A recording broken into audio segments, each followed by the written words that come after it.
damit na rin namin lupa. Ano ba naman yun? Muling wika na Elohim. Ano nga bang basihan nila para gawin yan? Tanong ni Santiago. Wow, sarap. Sinasabi ng pamahalaan na matagal na daw naibenta sa kanila ang lupang sinasaka namin. Wala kaming kalam-alam. Hindi rin sila makapagpakita ng mga papeles na talagang nabenta nga ang lupain. Muling wika na mga Simon. Ganun po ba, Manong? Huwag po kayo mag-alala. Hanggang wala silang pinangahawakan, hindi nila kayo mapapalis dito. Muling wika ni Santiago. Yan na nga ang problema, sir eh. Ginagamit pa nila ang mga terorista para takutin kami. Ang ilan sa mga kababari namin nag-aalisa na dahil sa banta ng mga terorista. Hindi mo rin kami masisisi kung sakaling maisipan naming lumaban. Wika na Elohim.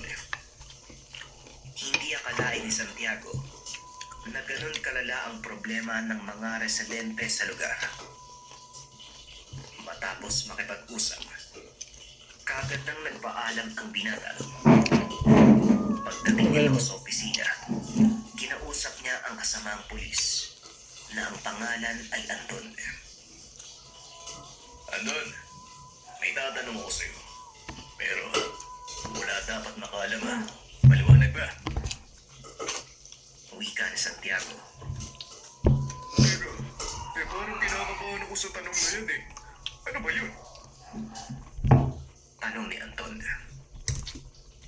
May alam ka ba sa gulong nangyayari sa pagitan ng mga magsasaka at ang munisipyo? Tanong ni Santiago. Bigla namang tumingin sa paligid si Anton. Hinila palabas ng presinto si Santiago. Yung Santiago huwag ka nang makisali.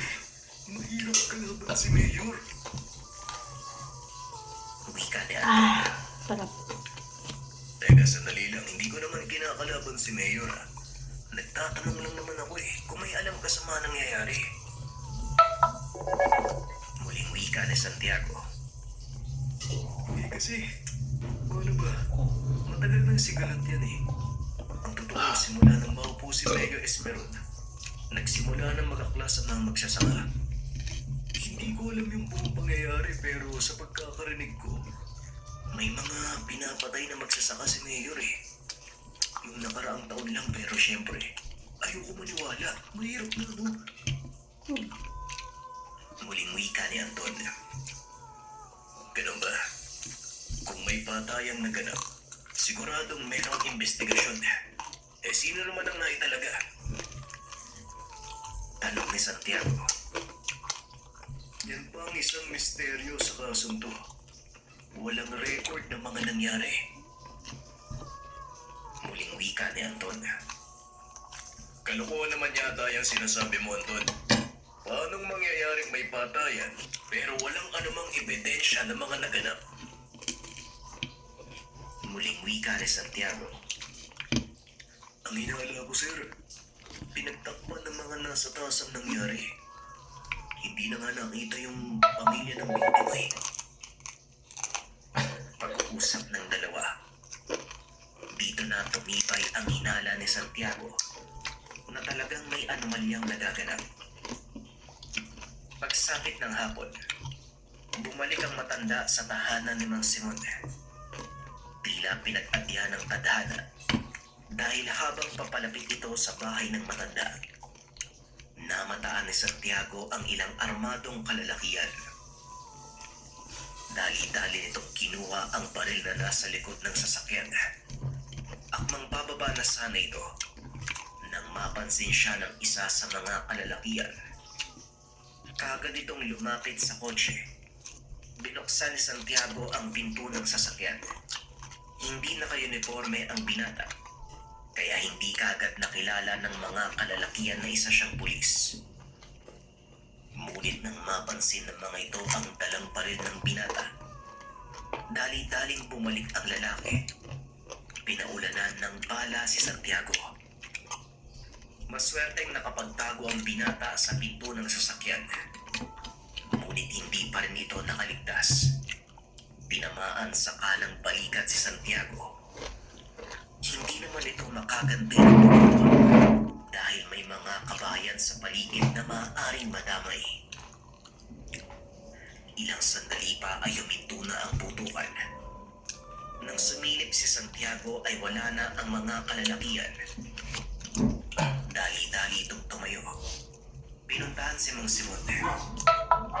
Nakahinga ito ng maluwag dahil hindi napahamak ang matanda. Kalmado pa itong nakaupo sa atangan ng tahanan.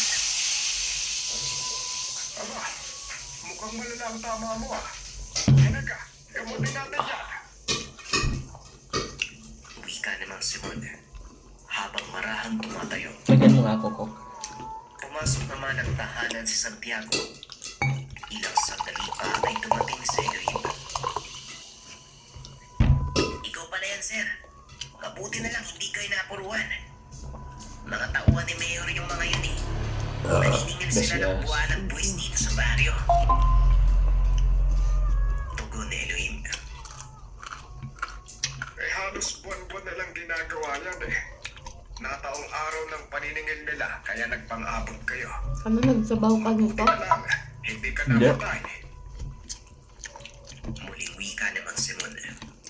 Kunti lang binili ko. Oo nga, Dalawa lang Manong yun. eh. Aray ko. Ngayon may dahilan na ako para